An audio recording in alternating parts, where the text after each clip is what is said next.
Hello বন্ধুরা, সবাই কেমন আছো? আশা করি সবাই ভালো আছো। এই দেখো মাঠে চলে আসলাম। চারিদিকটা কি সুন্দর লাগছে দেখো। আর একটু বৃষ্টি বৃষ্টি বা ফোঁটা ফোঁটা বৃষ্টিও পড়ছে, তার জন্য ছাতি নিয়ে আসলাম। তো আমার ছেলেও এসেছে। গাছে দেখো কি সুন্দর সুন্দর ঝিঙে ঝুলে আছে। অনেক সবজি এখন হয়েছে, কারণ এখন তো সবজির সময়, বৃষ্টির দিন। আর এই দেখো উচ্ছে হয়ে আছে, কত সুন্দর কালার দেখো, সবুজ একদম। তো কিছু উচ্ছেও পেরে নেব, করে রান্না হয়ে যাবে।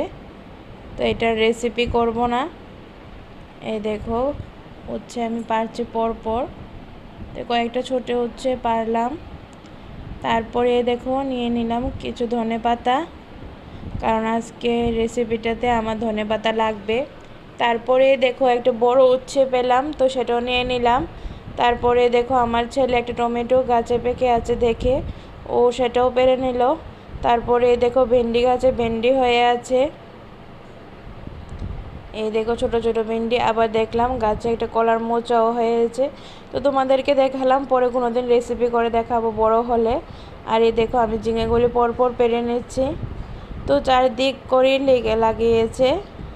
তো এক পাশ থেকে পেরে আমি অপর পাশে চলে আসলাম। আর এখন ও ছাতাটা নিয়েছে মাথায়, বালতিটাও নিয়ে আসে। বলছে মা ওই দেখো নিচে একটা আছে, তো দেখলাম নিচ থেকে পেরে নিলাম। তো আজকে রেসিপিটার জন্য আমার কচু চিংড়ি লাগবে। দেখো কচু চিংড়ি নিয়ে নিলাম। তো চিংড়ি বেছে ধুয়ে দিয়েছে মা। আর এ দেখো ঝিঙেগুলি। তো আমি ঝিঙেগুলি দেখো আঁশ ছাড়িয়ে নিচ্ছি। তারপরে দেখো চিকন চিকন করে কেটে নেব,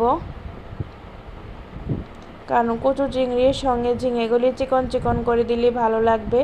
আর গাছের যে ঝিঙে তো একদম নরম। তো কড়া বসিয়ে এবার কড়ার মধ্যে তেল দিয়ে দিচ্ছি। তো পেঁয়াজ দিয়ে দিলাম, পেঁয়াজটা হাফ হয়ে গেছে। এখন দিয়ে দেবো পেঁয়াজ বাটা। তো পেঁয়াজ বাটাটা খানিকটা নেড়ে দেখো জিরে ধনে আর লঙ্কা একসঙ্গে বাটা আছে। তো সেটা দিয়ে মশলাটা কষিয়ে ভালো করে ঝিঙের সাথে দুটো আলুও দিয়েছিলাম। তো ঝিঙে আলু দিয়ে ঢেকে দিলাম।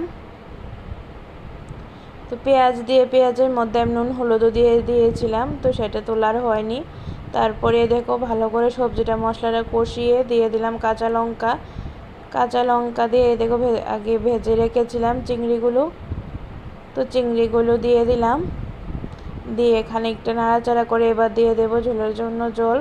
তো কচু চিংড়ি তরকারি বেশি একটা ঝোল ভালো লাগবে না, তার জন্য আমি কমই দিয়েছি। তারপর ধনেপাতা দেওয়ার পরে দেখো টকবক করে ঝোলটা ফুটছে। তো এই দেখো আমার রেসিপিটা রেডি হয়ে গেছে। তোমাদের কেমন লাগলো জানা।